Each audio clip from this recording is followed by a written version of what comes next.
विद्यार्थी बहनें, आज हम कक्षा 9 और कक्षा 10 के लिए हिंदी विषय में व्याकरण में कहावत की चर्चा करेंगे। कहावत क्या है और कहावत का भाषा में प्रयोग किस प्रकार किया जाता है, इसके बारे में आज समझाने का प्रयत्न करते हैं। कक्षा 9 में पेज नंबर 39 पर कहावत की गई है। उनमें बहुत सारी बातें बताई गई हैं, मगर कहावत की सीधी सादी अगर व्याख्या हम जाने तो यहाँ पर लिखा है, कहावत वाणी व्यवहार में प्रचलित वह मार्मिक और रूढ़ कथन है जो किसी बात को रोचक और प्रभावशाली बना देते हैं। कहने का तात्पर्य ये है कि हम जो वाणी बोलते हैं और व्यवहार में हम जिस वाणी का प्रयोग करते हैं, उनमें कभी कभी ऐसे रूढ़ यानी परंपराओं से बने हुए, कथन यानी वाक्य, परंपराओं से बने हुए वाक्य हैं जो किसी भी बात को, घटना को, प्रसंग को रोचक और प्रभावशाली बना देते हैं। ऐसी बहुत सारी कहावतें आपने सुनी होगी। जैसे अगर हमारे भीतर काम करने की शक्ति नहीं है और हम दूसरों को देते हैं, तो उसका सीधा सा अर्थ है, नाच न जाने आंगन टेढ़ा। मतलब हमारे भीतर गुण नहीं, क्षमता नहीं, जबकि हम दोष दूसरों को देते हैं। इसीलिए ये कहावत प्रयुक्त की जाती है। नाच न जाने आंगन टेढ़ा वह मार्मिक कथन है और इसीलिए उसमें मर्म छिपा है कि भाई तुम्हें कुछ आता नहीं तो फिर दूसरों को दोष क्यों देते हो। तो ऐसी कहावतें किसी घटना को रोचक और प्रभावशाली बनाती है। कहावत का एक दूसरा नाम भी है लोकोक्ति। लोगों द्वारा उच्चारण की गई उक्ति यानी वाक्य, उसे लोकोक्ति कहा जाता है। और ऐसी लोकोक्तियां भी बहुत सारी हैं। जैसे अगर हमने किसी को वचन दिया है और हर हाल में हम उस वचन को पूरा करते हैं तो अच्छी बात है। तो इसके लिए भी एक लोकोक्ति थी, रघुकुल रीति सदा चली आई, प्राण जाए पर वचन न जाए। मतलब रघुवंशियों का ये नियम था कि अपने प्राणों का त्याग करके भी अपने वचन को पूरा करते। तो विद्यार्थिनी बहनें, कक्षा 9 और 10 में जो कहावत की बात है परीक्षा में पूछी जाती है, कहावत का अर्थ समझाइए, 2 मार्क में पूछा जाता है। इसीलिए आज हम ऐसी कहावत की चर्चा करते हैं। देखते हैं किताब में, आप भी किताब लेकर बैठो तो आपको पता चल जाएगा कि ऐसे बहुत सारी कहावतें हैं जो आपको याद होगी।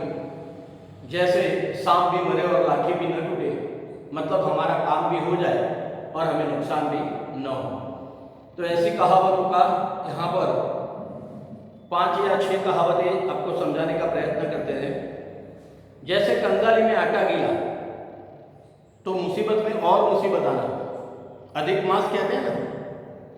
तो कंगाली में आटा गीला यानी मुसीबत तो है और उसमें भी दूसरी और मुसीबत आती है, तो उसके लिए प्रयुक्त किया जाता है। जब 2 व्यक्तियों को समान रूप से या उनकी स्थिति में अंतर बताने के लिए कुछ कहना होता है, तब भाषा में हम प्रयुक्त करते हैं कि कहाँ राजा भोज कहाँ गंगू तैरे। मतलब एक और बड़े और सुखी संपन्न व्यक्ति की बात है, दूसरी और गरीब की। तो उन दोनों की स्थिति को दर्शाने के लिए ऐसी कहावतें प्रयुक्त की जाती हैं। अंत भले का भला, मतलब अच्छा काम शुरू करते हैं तो उसका परिणाम भी अच्छा ही आता है और इसके लिए यहाँ पर प्रयुक्त किया गया है। शैलेश कष्ट सहन कर भी ईमानदारी से परिश्रम करता है, इसी कारण वह आज ऊंचे पद पर पहुंचा है और इसीलिए कहा गया है अंत भले का भला। अंधी पीसे कुत्ता खाए, मतलब काम कोई और करता है जबकि फल किसी और को मिलता है। ऐसी कहावत को समझाने के लिए यहाँ पर बताया गया है कि पिता ने दिन रात कमाई करके धन इकट्ठा किया और उसका बेटा मौज उड़ाते उड़ाते नहीं थकता, इसी को कहते हैं अंधी पीछे कुत्ता खाए। आगे पढ़ाई में भी आएगा, अंधेर की नगरी चौपट राजा, टके सिर बाजी टके सिर खाजा। मतलब अयोग्य शासक के कारण उसके राज्य में जो कुप्रशासन चल रहा है, राज्य की स्थिति डामाडोल हो गई है, ऐसे नगर को अंधेरा नगर कहा जाता है और राजा सबको चौपट करने में लगा हुआ है। कभी कभी कहते हैं कि हमने वो काम नहीं किया, अगर किया होता तो अच्छा होता, बाद में हमें पछतावा होता है।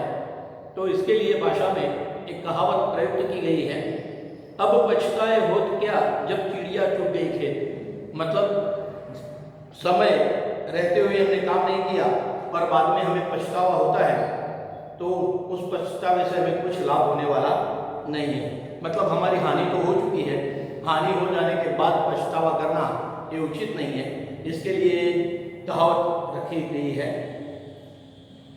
जब हमारे भीतर कोई गुण नहीं है और गुण न होने के बावजूद भी हमारा नाम रखा गया है, जैसे किसी का नाम है धनपाल, उसके पास एक फुटी कौड़ी नहीं है और नाम है धनपाल, तो नाम के बिल्कुल विपरीत गुण हो जाएंगे।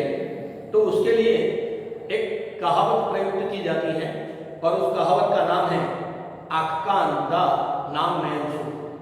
नयन सुख यानी नेत्रों का सुख होना चाहिए, जबकि अंधे हैं, मतलब उनके नाम के बिल्कुल विपरीत गुण हैं।